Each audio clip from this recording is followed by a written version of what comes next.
Richard, the 2021 Podcast Awards season is upon us, and this year we are doing something a little bit different. We're gonna win, right? Is that what's hopefully, Richard? But the big change for us this year is that we are not in one category, but we are in two categories.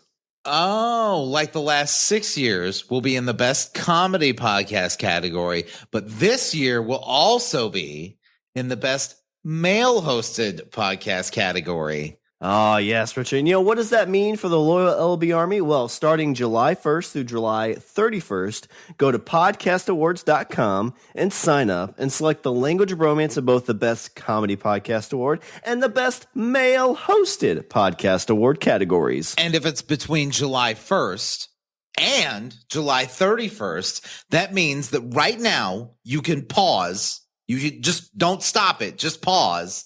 And then you can go to our show notes. You can click the link and go vote. And then after you vote, you tell your friends and they tell their friends and they tell two friends and so on and so on and so on.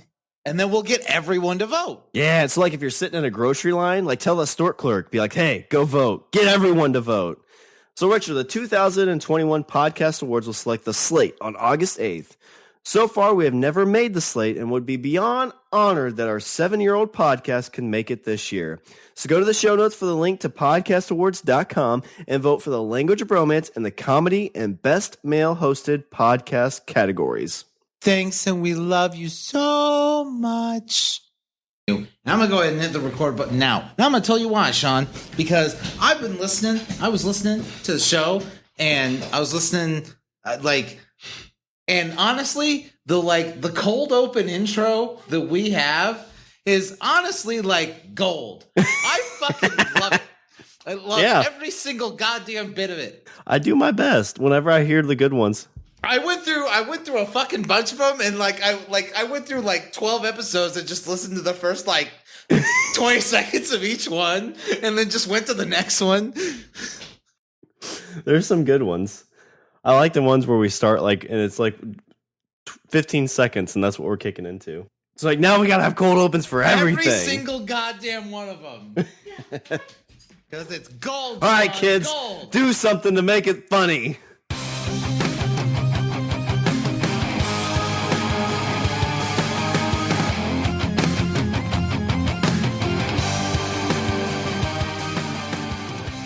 What's up, everybody? I'm Richard. And I'm Shawn.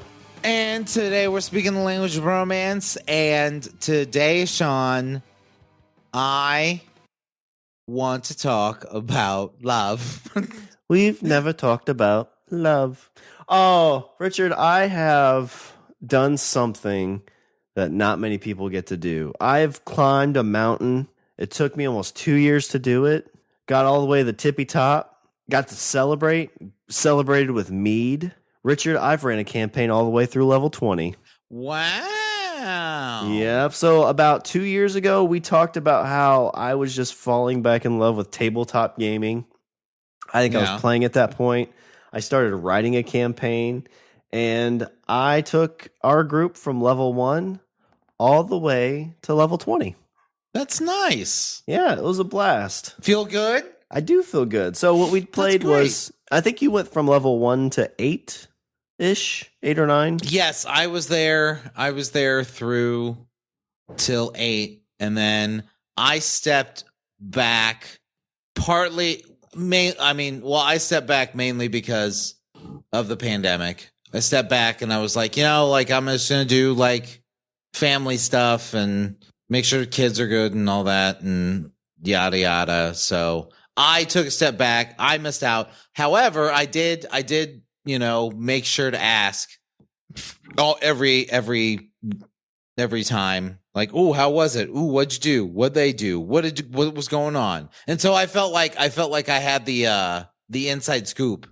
Yeah, it was kind of nice to bounce some of the ideas on you because I have the first chapter I wrote because I couldn't remember exactly when I started this. So I did show up for the end. You did. You were kind of the assistant GM. Yeah, I didn't play because I felt it didn't feel too right because I was like, oh, I was only here for like the first like third. Like, I don't want to just like jump in the end and be like, hey guys, hello fellow adventurers. Where's all the sweet loot? Yeah. But your words of encouragement. That's mine. Your words of encouragement are great. Like when I was playing, you're like, don't do that. That's stupid. Did you really been running this the whole time, dummy? I mean, it made me feel amazing. Like I was like, man, this is great. Yeah. Support. That's what I let me be the wind beneath your wings. No, but like I started back with our group because like I said, I've got the first one. I always date whenever I write stuff. And so I started back with the group playing like August of 2018. And I started writing this campaign in November of 2018. Okay. So almost 3 years ago, it's 2.5 years ago, I started this campaign, my level 1, and just was able to finish it in June. So your plan for us this evening is we're gonna go through this like bit by bit. We can, yeah. Because so whenever like Starfinder, for what people don't know, the easiest way to explain it is it's like D&D in space, right? Yeah. And it's definitely kind of more because Pathfinder and D&D is more like high fantasy, which I don't mind, but it's definitely not like I've never really gravitated towards that as much in terms of like shows and movies and stuff like that. Mm-hmm, Game of Thrones is like there's just enough sprinkled in that it kind of keeps me entertained, but like Lord of the Rings and stuff like that's a little bit too much for me. Like I still like it, but it's not my cup of tea. I would even argue that I would say that Lord of the Rings isn't really like high fantasy either, because there isn't a lot of magic. I mean, there's other races and stuff like that, but like on the magic front, not a whole hell of a lot. Not too much. I think you've got like all the different kinds of, you got hobbits, you've got humans, you got orcs. So there's a little bit more of kind of the mixes of there. Yeah. Whereas like, Game of Thrones, there's a little bit of that. Like there's giants and there's some stuff in the north, but mostly it's just humans. Mm-hmm. And so I think that's where like I can kind of throw myself into that situation a little bit better. And like with Starfinder, like there's all the different kinds of races, but in terms of like it just being space, it makes more sense to my brain, I guess. And plus, I always like laser swords, and which is funny because like Starfinder, you have they can still use magic, and there's other races, and like I think it's exactly like D&D, except they add spaceships and laser swords and guns.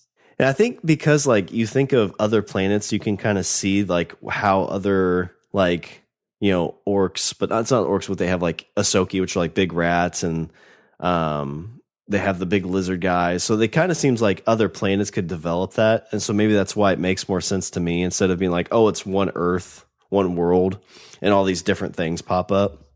Okay. And I don't think that's the main reason I don't really like the fantasy. I think I always kind of try to play like a sorcerer or something with like powers.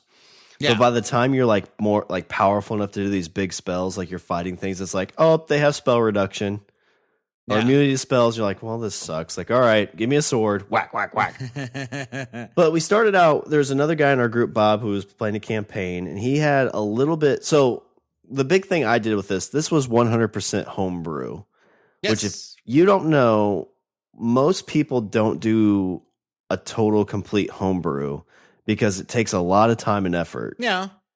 There's a lot of campaigns that I've done that I just, I will write adventures with an arc, but then to kind of like fill in gaps, I'll pull modules, I'll pull, pre-published stuff. And then I'll just slap them in there as just kind of something to kind of, bridge the gap. Yeah. It's like a filler episode kind of thing. Yeah, exactly. Either that, or if I'm feeling really industrious, like I can, I'll make notes and interweave it into my story arcs. Yeah, I know when I was doing Pathfinder, my goal was to get everybody to like level 11 or 12 because there was a one-shot level 12 campaign that I wanted to fit in there. So I was trying to build around that. We only got to level, I think, 8 or 9. Because the way our group plays, we essentially meet once a month for like 8 to 12 hours on a Saturday. Right. And that is which a lot of groups, I would say, do like 4. They do 4, but they do once a week. Yeah, yeah.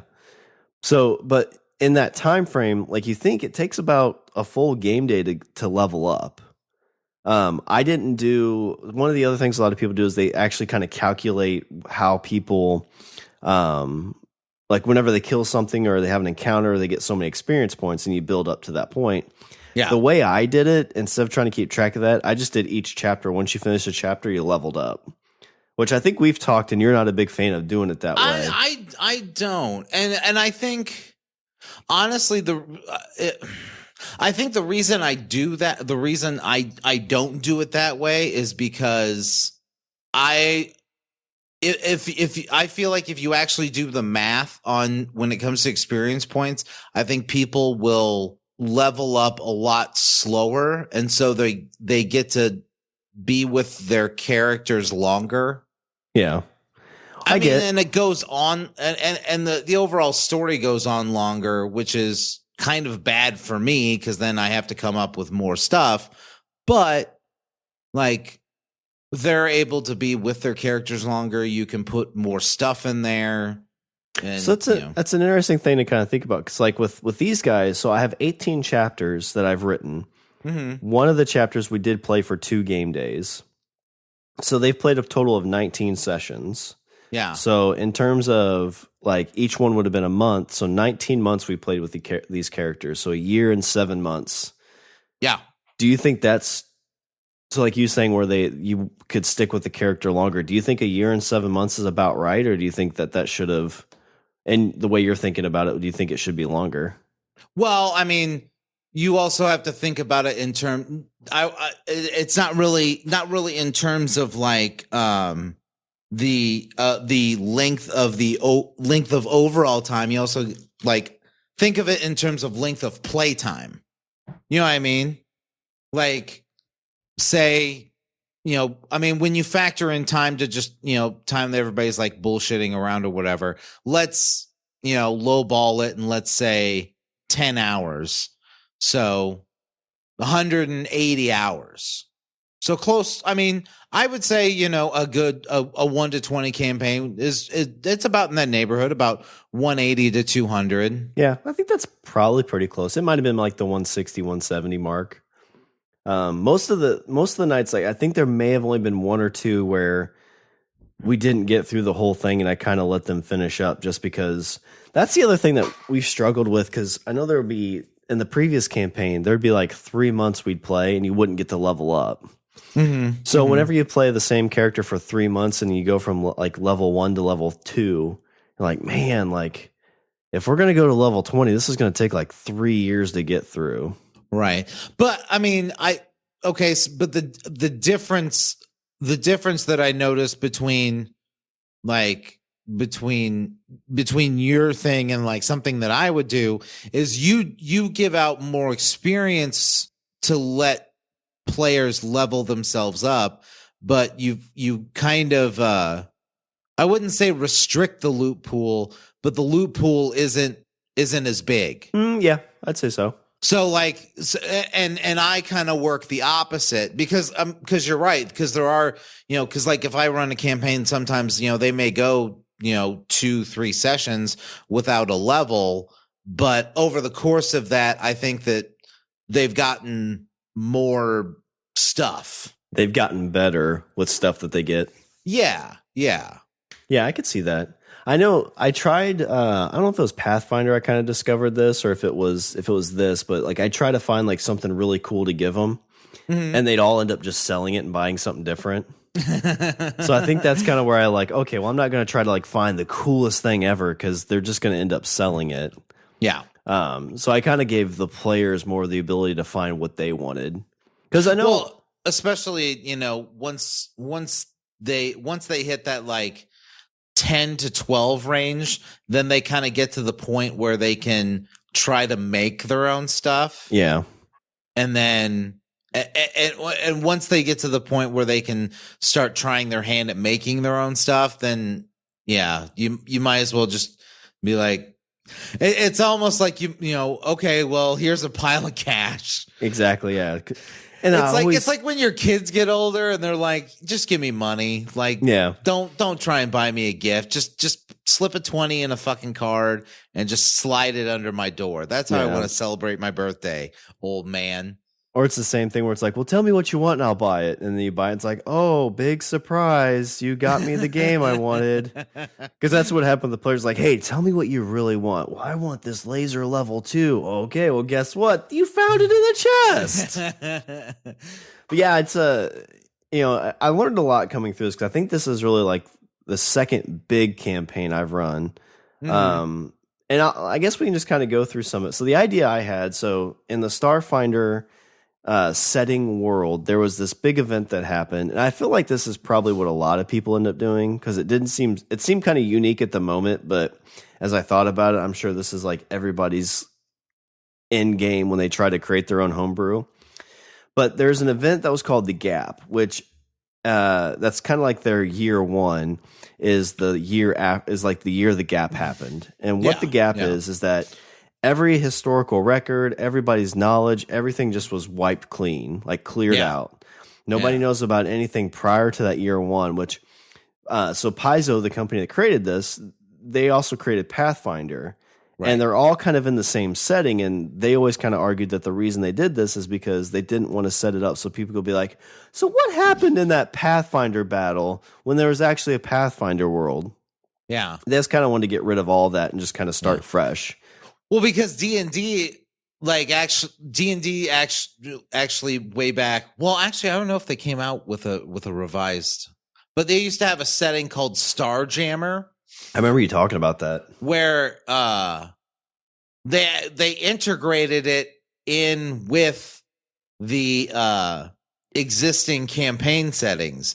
So you'd be in the world of Greyhawk, and then simultaneously, apparently, way up above the planet, there's fucking spaceships flying around. So but you're right, it got confusing because you're like, well, wait a minute, like there's gods on like that planet, like they don't know about the fucking spaceships flying around. I would think that they would be quite interested in the spaceships. Yeah, I guess kind of talking about that, like that's another reason there are gods and stuff in Starfinder, but it's a little bit less. Mm-hmm. So I think it's a little bit more grounded, even though it's in spaceships. But my whole end game when I got this set up is I wanted the players to essentially figure out a way to reverse the gap. That was kind of going to be the little carrot that they didn't really know they were going to do, but they were building towards that. And so one of the other things I thought would be interesting is what would happen if they initially found this planet that was unaffected by the gap. Because basically the gap was a, universe galaxy-wide event. Okay. But what would happen if there was one planet somewhere in the middle of nowhere that was hidden from all this? Uh-huh. And so the first chapter I called Stowaway. So I always like with characters, because our group usually is kind of like, well, they all create their characters separately, then they jump in. So there's never like a lot of discussion like, whoa, why don't we try to, be like Firefly, or let's try to be like, Band of Brothers. Yeah. Well, the thing is that there's never a, which, I mean, this is something, it's something that I'm kind of like, maybe could you guys try a little bit? Like there's like the concept of backstory is completely foreign. It's almost a 4-letter word. Yeah. I mean, we're very much kind of a, fight and grab kind of thing. Like, battle. Okay, story, battle. Oh, yes. DM's talking about backstory. I'm going to go make a drink. It's 100% violence porn. Yeah. Oh, yeah. Well, no, it's, I think if we played weekly, it might be a little different. But when you only meet once a month, it's kind of like, oh, I miss talking to this guy. And whenever I first started playing, we all pretty much got there like right at I think we even started at 10. Yeah, I mean, if everybody was around, yeah. So we'd get like everybody be there by 10:30, and then we're jumping right into it. Yeah. And now we start at 11, but like 3 people are there. Then at noon, the 4th person shows up. About to start at 1, then the 5th person shows up. And then they're like, well, did you create your character yet? It's like, no, I just got to hurry up and do a couple things. 1:30, they're finished. About to start, the other person shows up. Yeah. Before you know it, it's time to go eat. Yeah. But although I will say at the last one you had... Last one was a full house. At the end you had like, what, 7?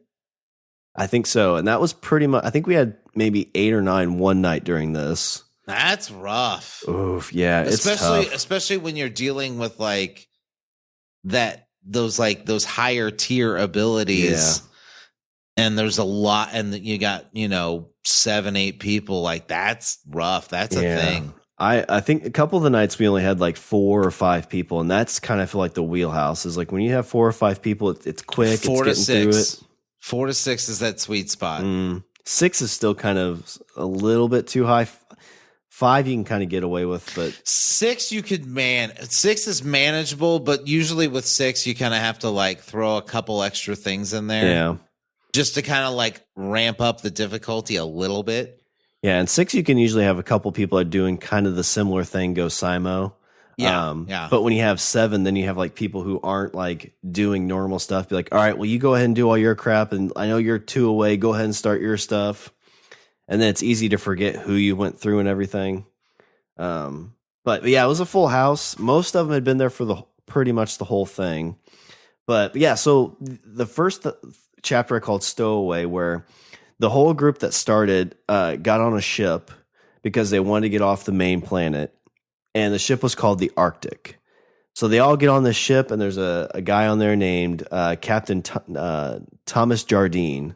And he had his first mate, Drybone, who's a Yosoki, which is the little rat. I wanted to ask, where'd you get the names from? Are they just random names you pulled out of a book, or names I made up? So Drybone, I kind of wanted like a piratey type name. Okay. Jardine, I don't remember where I found Jardine at. I didn't know if the name said like if there was like like anything specific, or you remember like, oh, I picked that name because it's from this thing. Jardine might have been. I bet if I looked it up, I could find it.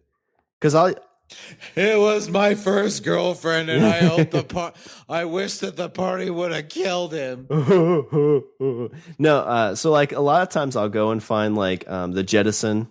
Like I'll try to find like a word for something specific, and then try to play on that. Yeah. So there's some stuff in there, like Rebooters was like the bad people in this. Dark Tears was a ship that was in here. But like I don't really so they fought some undead creatures, so I used the names of the Grateful Dead. Oh, okay. So I'll kind of do stuff like that. They're none that are like made up right away. Like it's definitely something I'm kind of like I'll think of something, kind of throw it into the old Google machine and try to find something that relates. Okay, so now here's my big question, okay? So you spend all this time, you write this story, you're planning and you're like, oh, they're going to do this and they're going to do this. How many times, or is there one time specifically that everything went completely off the rails and you had to just pull things completely out of your ass? So homebrews don't have the benefit of having like beta tests. So like those campaigns you buy off the shelf, those have been play tested and basically beta tested. And they kind of, they find that like weird situation where someone's like, we're going to do this. And they kind of like help walk you through that. There was a couple times. The main one that I remember, I don't remember if you were there or not, but they essentially were trying to get off the planet. So they are on this ship, the Arctic, from their main planet. They get attacked by some of the groups called the Rebooters, and they kill the captain. And the captain's last-ditch effort is he puts the ship in some kind of weird hyperdrive that they can't understand, and it takes them to the planet Kroll, which I got from the Kroll show, the guy who was on the League. I heard that name, and I reminded me there was an old 80s sci-fi movie called Kroll. Oh, nice. Yeah, there's something like I'll say that, and they're like, oh, that's clever. It's like this other sci-fi thing. I'm like, oh, yeah, totally. What's worse, you're so smart, Shawn. I am smart. Thank you. What's worse is when you're going through this, like, oh, this is totally like this one movie that I've never heard of. And I'm like, oh, crap. But so they get to this planet, and they had a couple different things because their ship crash landed. This planet had no flight, which was kind of how I made sure that, like, because if it's a planet that nobody knows about, but they have technology for flying ships and stuff, it's like, well, how could nobody know about this? They would have left. Right. So the whole idea behind this planet is they had no concept of flight. It was very much kind of a seafaring type of planet. Okay. But they crash landed on it, so then they had to find all these pieces to put it together. And one of the last parts of that mission, they had to go to an Arctic area, and I was using very much kind of like a theme of like The Thing. Oh, okay. So there was like 3 different outposts, and there was these undead creatures that could mimic stuff. And so it took them until they get to the 3rd outpost, and they figure out, oh, it's a mimic, and they're about to fight, right? Yeah. And it seemed like every now and then the group was like, I don't really want to fight right now. How can we get out of this the easiest way possible? And so they're about to fight, and like, where is this? And the person's like, I'm not going to tell you. And so I was expecting them to kill him, and then they'd figure out where it was. But then one of the guys on our campaign, our group, asked the other one, it's like, do you know how to fly a ship? And I had to stop and think. I was like, shit, they wouldn't know how to fly a ship. Because this is a planet that doesn't know. So I asked him what his alignment was, and he told me. I was like, well, I guess not. And so they made a deal that they were going to help them get off the planet. And I didn't really have any idea on what to do with these 4 undead creatures. So they get them off planet, and they go on this ghost ship that was kind of like a satellite around Kroll. Okay. And I'm like, well, I don't really want them having these 4 undead things around them. So I had the girl stay on the ship, the girl undead that was the main leader, and the other 3 went with them on this ghost ship. I was like, all right, well, I'm going to fuck with them. And so the very first like encounter, the 3 undead basically try to stab him in the back, and they kill all of them. I'm like, all right, well, now they're going to get back on the ship, and they're going to kill this other girl. And no, they're just like, oh, well, your friends were jerks. You're not going to be jerks, right? And she's like, no, I guess not. And so they take her all the way to the Pact Worlds, which is this main area. So they got this undead character that I had no clue was ever going to do anything in this. And so they take her to the undead planet of Eox. And I essentially just said, well, you drop her off at customs, and, she ends up getting a job there. And I actually used that later on because as they were on Eox, this was further into it. I made this event where, they had to hurry up to get off of the planet because it's basically going on lockdown because there was like some pirates in the sky like attacking. And so they didn't do something quite right. So they were kind of stuck on the planet. Yeah. And I said, oh, hey, so-and-so, you look over there and you see the custom person, and she looks very familiar. And it was the person they saved off of Kroll. Oh, nice. So it was kind of that like, oh, you did something good, so this kind of helped you out, in the future of this. And she kind of, I like it. Yeah, she helped sneak them through, and they got off, and they fought all the bad guys and won. Nice. So I kind of like, that's one of the things I do like about a homebrew is you can kind of have it evolve over the time of the campaign. I thought one thing you were going to talk about was there was a guy that hated robots. Oh yeah, there was. That was completely ad lib. So that's what I'm saying. See, that's what I want. Like I want I want to hear about where you're like, wait, what? Okay, this guy, his name's George, and he sweeps floors. Do you remember what the guy's name was that you killed? I do not remember. I can't remember what it was either. Well, so basically, in this was when they're on the planet that had no flight, and it was it was Kroll was the name of the planet. And so so this was one that, I forgot about this one. You guys really threw me off because I always liked the idea of these casino heists. Yes. And like the 2 big campaigns I've homebrewed, I've tried like a casino Son heist. of a bitch, I'm in. And you know why I like them is because you try to set it up, because our players can be greedy when it comes to money. Yeah. And so I always try to set it up. So like this one, my goal was for them to show up, and then I made up a bunch of different games. And my goal was for somebody to put like, oh, I'm going to get like $1 million. I'm going to put all my cash in here and get these chips. Yeah. And my goal, like at the end of this, was that they're going to leave and not have their chips. Yeah. So basically, if you're trying to be greedy, you're going to get screwed. Yeah. But everybody was like, well, no, I ain't doing that. Fuck that. I ain't spending my own money. I was like, all right, well, that didn't play out well, but that's okay.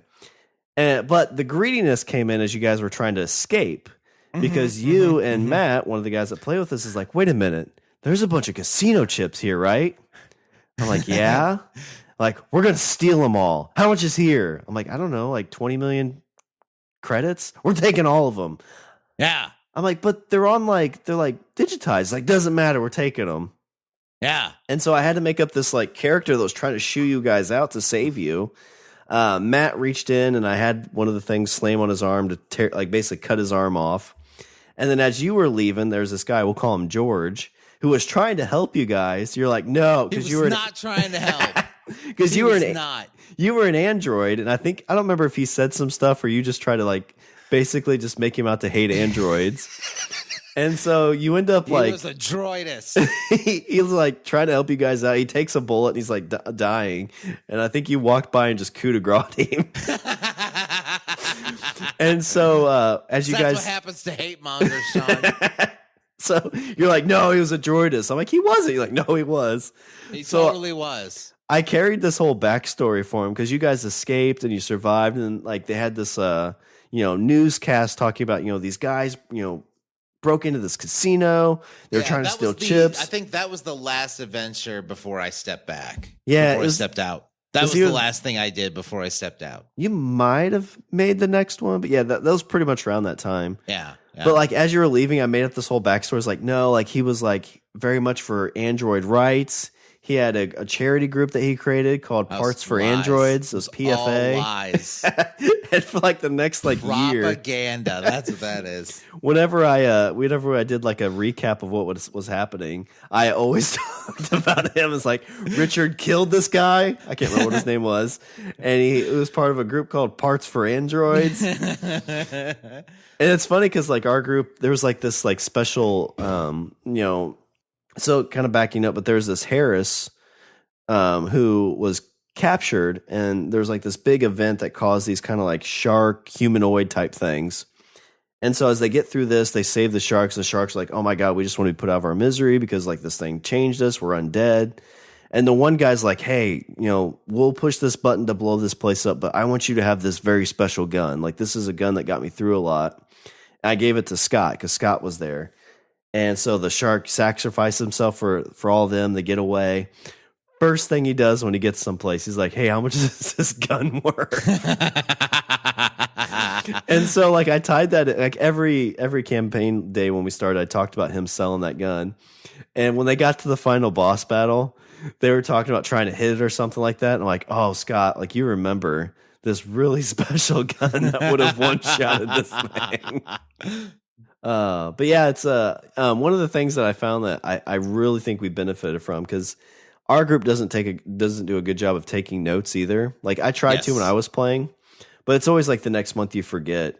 But there's a big whiteboard behind us, and so I tried keeping notes on that, which I think helped me a ton, helped the group a ton too.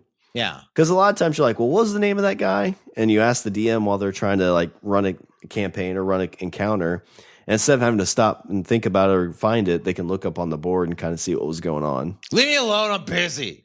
Yeah. Oh, man. Just it's look like behind me. Like being bastard. A GM is like having like 7 kids, like 7 toddlers. Yeah, it is. And then they're like, hey, the best thing is like when somebody's like, hey, if I do this, what will it do? It's like, I don't know. Read the book. But yeah, so yeah, they end up going to this planet. So I'll read you some of the names because I love titling stuff. So my chapter 1 Stowaway, chapter 2 is A Tale of a Fateful Trip. That's when they get crash landed on an island. Chapter 3's Yo Yo Hum and a Battery of Rum. Jettison All Inclusive Ship Crawl. Welcome to Water's Edge. That was just a place they went to. Spelunking into the Shark's Mouth. Chapter 7 was Moving On Up because that's when they went to try to save the Harris, and they went to like this big tower. Chapter 8, the last one you went into, was titled Casino Croyale. Oh, look at you. Yeah. Chapter 9. Chapter 9, they were trying to find some stuff. It was called the Kroll Gap National Treasure. The last one was Get Off This Rock. Chapter 9 was Get Off This Rock when they were trying to get off Kroll. Chapter 11 was Join Us on Ragmadon. That was the ship that was in space, kind of like a ghost ship. Oh, okay. So I'll talk a little bit about this chapter because I thought it was kind of fun because most chapters are kind of like battle, you're fighting, dungeon crawls type stuff. Yeah. Chapter 12 was one that I wanted to have fun with, and I called it So You Think You Can Campaign. And it was where, I don't think you were in this one, but no. Essentially on the planet Eox, this is a planet of undead NPCs. They have a guy on there called Zoe, who is, you could think of it like the, who's the guy that does America's Got Talent? Simon Cowell? Not Simon Cowell. Who's the host? Terry Crews. It's kind of like a Terry Crews, but who's the guy who did that before? He's on like every Nick Cannon. Kind of like Nick, yeah, like a Nick Cannon. Who's the original guy? Seacrest? Seacrest, Ryan Seacrest. Okay. Kind of like a Seacrest, kind of feel. And so there's a guy named Zoe who basically hosts all these reality shows on this planet. And I wanted to put the characters through this like sweeps week of competitions. Oh, and so like I made some rules about like they had like a little house to house like puzzle thing. There was one where they're in this room and it was locked, and there was a countdown for like 60 seconds. Yeah. And so the guys are like, and so it counts down like 10, 9, and so they push the button and then it resets. And they're like, what's in here? I'm like, there's nothing in here but this button. 3, 2, push the button, resets. And so they did this for like 5 or 6 times, and finally it's like, all right, I'm sticking to they had to wait for the timer to run out, didn't they? Yeah, and then the door opened up. I've heard about that. I actually just read about that. Apparently there's a website that has that, where it's a website that has a button. The whole website is a button, and basically like if the button isn't pushed every like couple hours, then the whole website like just destroys itself. Oh, really? Well, this like it wouldn't even destroy anything. And the website's been running so far for like 3 or 4 months. Oh, that's interesting. But yeah, so they went through this whole sweeps week, and like I had a racing competition for them. They were in like this kind of like battle type, like gladiators type thing. Nice. So this was one that was kind of fun because it was different from what we did. And when you kind of create your own campaign, I kind of like doing stuff like that, like the casino thing, so they could play games. This one was kind of had some little different stuff.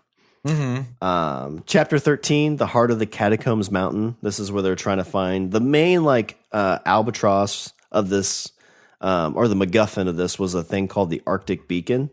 Okay. And so the idea behind the Arctic Beacon was this was a invention that they end up coming to figure out is what created the gap. Oh. And so the whole idea is they're trying to find this, and there's another group called the Rebooters, who their goal is to reset the gap, but they want to reset it into their own way. So basically kind of they can tweak stuff and put out their own information. And so, people be like, oh my God, the gap reset. Oh, and this guy is the king. He's the ruler of everything. Yeah, yeah. Okay. So that was kind of the thing they were trying to stop. I like the enemies being called rebooters. That's nice. That's cool. I like that. I was a little disappointed that nobody caught on to that because like the first people they fought was called the Rebooters. I don't think anybody ever put 2 and 2 together. Chapter 14 I called Rebooter Goose Chase. So this is where they're kind of going from place to place to try to find the main big bad from the group, but he was never there. Oh, okay. Chapter 15 was Battle in the Stars. Chapter 16 was The Dark Tears Will Fall. That one? That was where all the Rebooters were basically kept all the planets kind of like locked. So if somebody tried to like have a ship come off, they blew it up. Okay. So in that one, they actually got to do kind of like, you think Star Wars. And what were the individual ships called that they fought in? Not like the TIE fighters, but X-Wings? X-Wings, yeah. So each character got like their own X-Wing. Okay. And so they're going around and kind of doing like dogfight type stuff and trying to blow up the big ships. Okay. So again, something different. Like in this, it's the one thing I think that a couple of guys were a little upset about. I didn't do a lot of like starship battles in this. Is there any particular reason? Because it's vehicle combat is a different kind of animal. Yeah, it's something we didn't do a lot of before, and it felt very gimmicky. So like when we did it, like it took 30 minutes for everybody to figure out, okay, here's what we got to do. And it kind of felt more like a means to an end than like an actual enjoyment. Like I didn't feel like anybody like I remember when I did Star Wars, like I started to do ship. They did ship combat, and the way it was set up was they were all in one ship, and then I was like, okay. I was like, the way this works is like somebody mans one thing and somebody does another thing, and somebody can be the captain, and basically like everybody kind of takes a post, almost like Star Trek, Mm-hmm. And so for the first, like, I think like 20 minutes, like, I think they were just kind of confused as to like who was doing what, and like, well, what can I do if I'm doing this? And what can I, if I'm the commander, what is that, like, how do I help? And, and stuff like that. And so finally, like after them, fussing for like 20 minutes, I stood up. I was like, okay. I was like, here's an example. I was like, let's say I'm the commander. I'm going to point to you. You're on shields. I want you to make a roll, angle the deflector shield, so that way you can take on their incoming fire. You're on sensors. I want you to lock on targets to give your gunners a bonus to hit. You're the blob, you're on engines. I want you to jury rig the engine to give us an extra boost. So that way, after they fire, we can blow past them and give us a bonus to AC. All right. I'm the commander. So I'm going to make this roll and everybody gets a +2. All right. Break. And they were like, oh, okay. Yeah. That's kind of how, we did have good printouts of everything. So that kind of helped people see it, but yeah. It was still, it's just, yeah. It didn't, I think if we probably sat and played just that for a game day, like just did ship battles the whole time, it might make more sense. But I've even heard in terms of like Starfinder people who've created the game, like there's still something that they feel like they're missing with ship combat. I think that the only times I ever did ship combat was like there needed to be like a tension to it, or a driving force to it. Yes, yeah. Or like, hey, it's going to take you 10 rounds to engage your hyperdrive. So, and these things are coming at you. So basically you're going to basically have to do what you can to survive until you make the jump to hyperspace. Yeah. In any of the campaigns that we've played, it really feels like, oh, you got to get in the ship to go from point A to point B. And at some point it's like, oh, a bunch of pirates showed up that have nothing to do with the game. Like, right. They're just an encounter to have a star fight. Yeah. Yeah. The other thing I didn't do a lot on here because I kind of didn't really care for it was like, zero gravity fighting. There's a few minuses and stuff that you have to take, but to me it was just kind of like, I don't feel like doing that math, because in the end it didn't really matter. Chapter 16 was The Dark Tears Will Fall, so it was like one of the big rebooter ship. Okay. Chapter 17 was called So It Begins. This was kind of like the penultimate to the end of this. So wait a minute, you called the second to the last chapter So It Begins? Yeah. Because that's where they end up getting to the main planet. They kind of discuss. This is where they really discover like what the Arctic Beacon is, what the rebooters are really doing with it, and so they have to get through all this and try to find them. And they end up getting to the entrance to where this star. I guess I didn't even mention this. The Starstone was really kind of like what powers this station, and the Arctic Beacon is the thing that reset it. So you have to get it there. And so after they get all this, they kill the second in command. And then that's where they get to the final chapter, which was called Battle for the Heart of Minds. Oh. Because the gap. That's the one I was there for. Yeah, so I've been talking a bunch. So what was your thoughts on that final chapter, that last game day that you were there?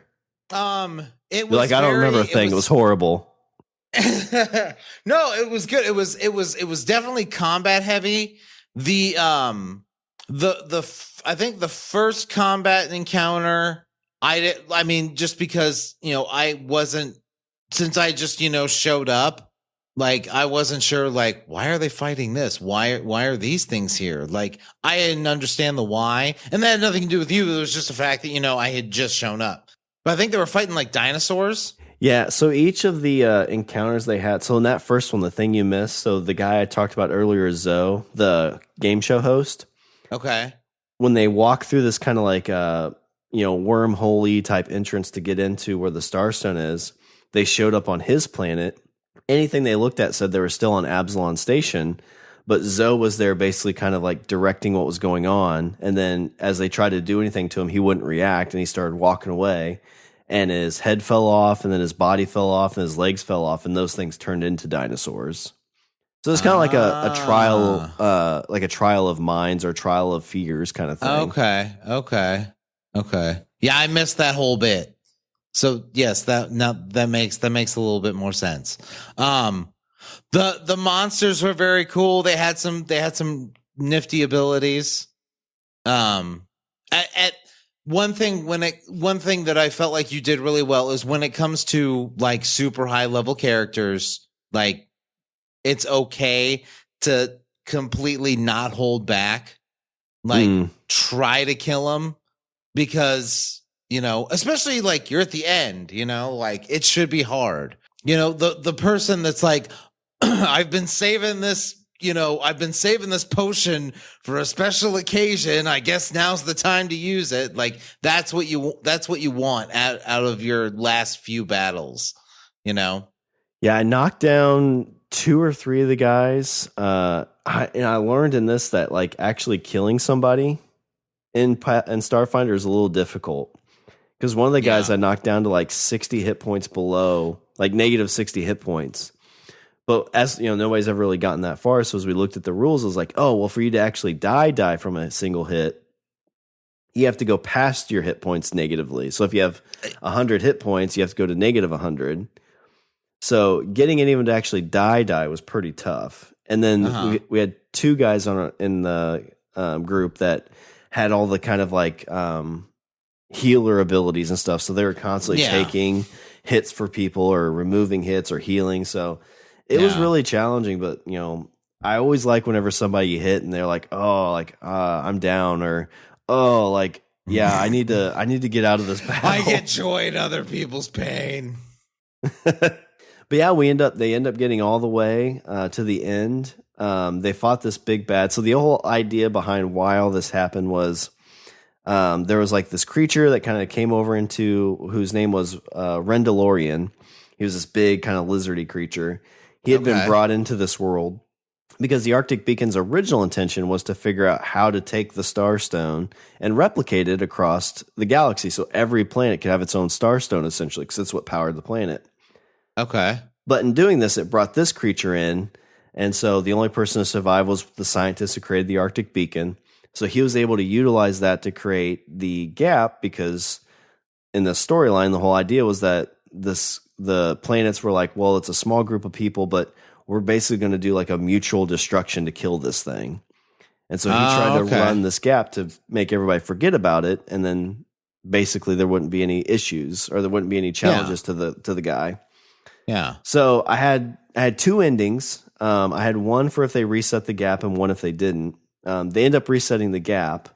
But what helped is one of the guys, because I hadn't killed anybody outright, but his idea with this last guy was he wanted to daisy chain a bunch of grenades and fly into his mouth. Yes, the good old Drax maneuver. Yeah, and I said, all right, well, you do this, you're going to die. He's like, well, no, because I'll go to like negative. By God, like, no, you do this, you're dead. It's over. And so he went for it, and he did it, and he did like 100 hit points to the big bad, but he still had like 120 left. So he died and hurt the thing, but it was still up. He gone. But my main goal, like, of this too, is, it, like I said, it kind of evolved over time. But we had a guy in our group who all he did was like have the back of people. Like he would, constantly give them buffs. He was taking hit points for them. And so at the end of this, I really wanted to be like, he was the key to resetting this gap. Oh, okay. And at first, Dave, who plays all the time, I don't think he really caught on to what was like happening. So he's like, well, I'm going to pick up this guy and run across and throw it in there. And so I had this already set up. I was like, as you do this, like you're starting to get hit points falling and you collapse kind of thing. Yeah. And so he gets back, but Bob, the guy who ends up saving the universe, was able to get to the spot he needed to, put the Arctic Beacon in, and reset the gap as he basically kind of sacrificed himself in that sense too. Okay. And so, you get to tidy it up. There's a big newscast about the resetting of the gap. I even had individual kind of like post gap stories for each of the characters. So each one of them I kind of tied to it. So like one of our guys, I said, well, you're actually the prince of your home planet, and there's a civil war there. So like, you're going to go and save it. One of the guys went to his. Everybody got a little postscript. Yeah, exactly. Yeah. Okay, so give me while you're doing this, give me like the party makeup. So like this person played this character, and this is what happened to him at the end. Yeah. So we had one guy who was basically it's a Vesk, which is kind of like a giant lizard warrior type thing. Yeah. So I had his basically he was the rightful heir to his home planet. Because so he was like a tanky kind of barbarian-y. Yeah. Okay. So like his whole thing was, before the gap, a rival family like killed his family and tried to take over. And so currently there was a civil war because once the group reset the gap, like everybody knows stuff now. And so they're able to try to like set, make right what once went wrong, Quantum Leap style. So, he's like basically you like, and fucking Quantum Leap. So his whole thing was that he, now you can go back there and take over your planet. Bob, who sacrificed himself, his brother got an alert that his temple that's on the main planet, because he played kind of the same thing. Like the brothers kind of fed off each other. Like, he was able to protect his brother while his brother was giving people's buffs. Okay. So they were your support class kind of characters. Yes. Yeah. So they played brothers in the game too. So Isaac, who was the one who survived, essentially he gets a message from his temple saying, hey, there's this stone that has been dormant for so long and now it's like powered up. And the whole idea was like, well, maybe that was his brother like powering that stone. Oh, okay. Dave, he played kind of a soldier who had a very interest in the gap. Like that was one of his mini semi-mini backstory. So I always kind of like, and I think if you give all the characters like, oh my gosh, you're like this huge famous person. Sometimes people are just people. And so that's kind of what I did with him is like, as he looked back over his stuff, like he couldn't find anybody. His family was just kind of like, they worked in shops or worked in fields and they really didn't have any curiosity or anything to really get off the planet. So he was really the first of his family to accomplish greatness. Oh, nice. Scott was a guy who he had huge ideas of changing his character. He was a Solarian, which was kind of like one who's in tune with the universe. And so they're very much like Nova Blast and like big, powerful spells. So he was your DPS magic user. Yeah. Kind of guy. Okay. And he also turned himself into a dragon throughout this. So like he had different graphs. So far we got 2 tanky guys, 2 support guys, and a DPS guy. Okay. And so with him, when he came, I started giving him memories of like this world of dragons. And like he kind of got some mismatched coordinates that showed him where a mysterious temple was that nobody really knew about. Nice. So basically like his whole thing is like, hey, you potentially have a world out there of people like you. Yeah. Our 2 kind of soldiery guys, I just told them that, they looked and they had a very strong military family. Then they had deep roots for fighting for, helping, liberate planets and protect those in need. Okay. The one that I put a little bit of thought into because it was the only Yusoki, which is a rat-like creature. His backstory or his family history was that his great great grandfather was the person that brought technology to their home planet, and he was actually one that led the mass migration to the main planet Absalon Station after the Great Drought 250 years before the gap. Okay. And so what kind of character was he? He was kind of like your techie kind of rogue type character. Okay. And so with his, like the whole idea was he was murdered, his relative was murdered and they had set up a memorial, but like after the gap, nobody knew what that was. But now that they were, he could kind of start sharing the tale of his family and kind of give that memorial the respect it deserved. Nice. So I thought that was fun. The thing I was going to do, which would have been kind of cool, if they didn't reset the gap, was this whole idea that basically the rebooters were going to send out this false message that they were a terrorist group, that they had, the rebooters had a chance to reset the gap, and that these 5 were the ones who killed the rebooters and didn't actually let this happen, and almost make it kind of like a now you're in trouble type thing. Oh, okay. And I was going to have Drybone, who was the character from the original, like the beginning of this, basically save them and take them to Kroll, what nobody knew. So that'd be their hideout. Oh, nice. So I was prepared for that. I'm glad they didn't do that because I felt like that wasn't as satisfying of an ending. But all in all, I think that'd be easier to get a sequel out of that one. Yeah. Because that whole idea is basically like this whole like. It's same things like this whole thing would erupt in chaos.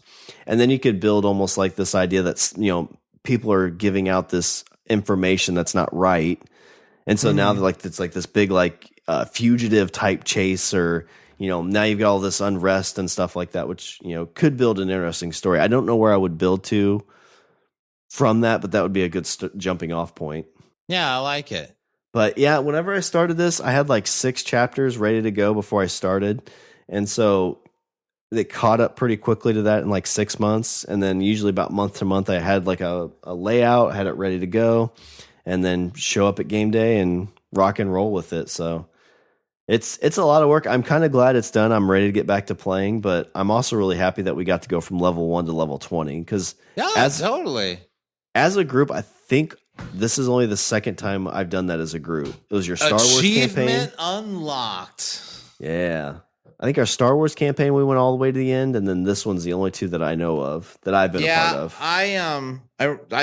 I've run a Star Wars campaign 1 to 20. I've played 1 to 20 a couple times. There's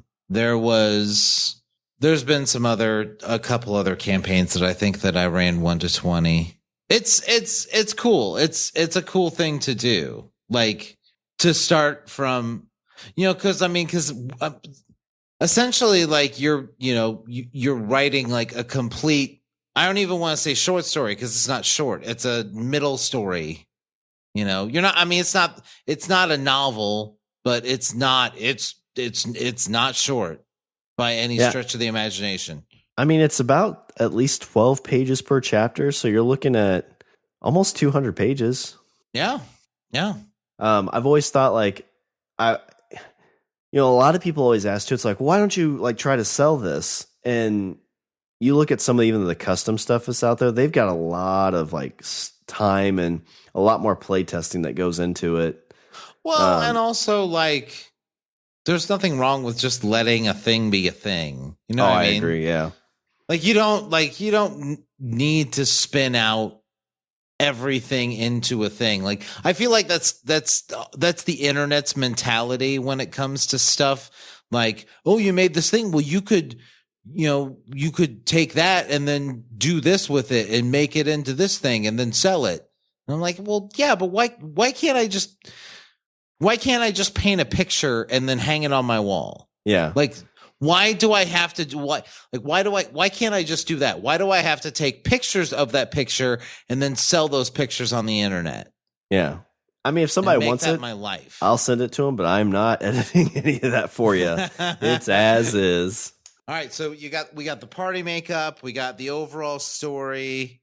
Was there anything else you wanted to tie this up with a bow on? In fact, I'll tell you what, this would be a perfect time for Shawn's closing thoughts. Well, it's been a 2-year passion project. I started this in November of 2018. I finished it in June of 21. I think there's only 2 or 3 months of our game days that we didn't play this. I think everybody had a good time. I had fun. And I think it's, doing a 1 to 20 is a pretty big chunk to bite off, but getting to this point and being with a group that we can finish that does feel pretty good. So give it a shot. You're gonna do it again. I probably would. I kind of wonder if I want to try to do something different. I definitely need some time off from it because I don't want to jump into it right now because I'll probably rehash a lot of what I've already done. Makes sense, yeah. Because I've tackled the whole gap thing, so I think I would try to do something different. There is, although there is a pre-made campaign by Paizo that's very Firefly-esque. It's called like Live Free or Fly Free or Die or something like that. It's like the first book. I'd really be interested in doing that, or maybe trying to build off of that. But nice. But yeah, I mean, get with some friends and do some tabletop gaming. Like it's a lot of fun. It's the best. The only restriction is the restriction of your imagination. Oh, yeah. And also everything that we've said here, it's all copywritten. Oh, yeah. Copyright. That's also restricted. But yeah, I mean, if anybody's interested in checking these out, I'll shoot them to you. You can definitely give it a shot and see what you think. But all that, Richard, let me do a little bit of housekeeping as we're bringing this night to a close. Visit our website, languagebros.com. Follow us on Twitter and Instagram at languagebro. Email us at bros@languagebros.com. If you want to take that bigger step and join our gaming party, go to our Patreon accounts, patreon.com/languageofbromance. Like our two favorite dice rollers, Wendy and Aaron. Always a seat at the table. Yeah. I'm going to throw this out there right now. I don't know if this is going to be too much pressure on Aaron, but he said he's working on making us some music. He's going to write a song about us, Richard. Ooh. So he's going to hear this and be like, damn it, I shouldn't have said anything to those guys. Yeah. No, I have to do it. Yeah, you do. You have to do it. It's required now. We were looking at a new intro song, too, so that could fit pretty well. Definitely. All right. Well, is there anything else before I close her out? No, I'm good, Shawn. All right. Well, that's all the Bromance have for this show. I'm Shawn. And I'm Richard. And remember, don't be a why. Be a why not. Hey, Roll for initiative, bitches! That's what I was going to say. Ha ha! Finish each other's sentences. Should have took improved inish.